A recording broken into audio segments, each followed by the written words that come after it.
Судењето за предметот траекторија на специјалното јавно обвинителство е одложено за 18 декември годинава. Одбраната на обвинетите на денешното рочиште во кривичниот суд побараа визуелно и тонско снимање на судењето. Судот го прифати барањето и го презакажа судењето. Обвинети се поранешниот премиер Никола Груевски, поранешниот вице-премиер Владимир Пешевски, поранешниот министер за транспорт и врски Милијана Киевски и поранешниот директор на Агенцијата за државни патишта Љупчо Георгиевски.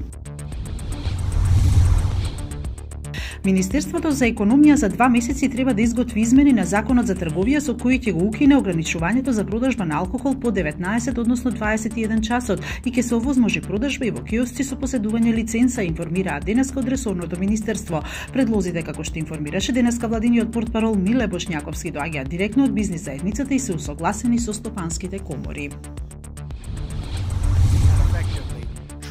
Председателот на САД Доналд Трамп ќе го призна Ерусалим за главен град на Израел и контроверзната одлука ќе биде соопштена денеска, изјави висок представник на американската влада, пренесуваат американските медиуми.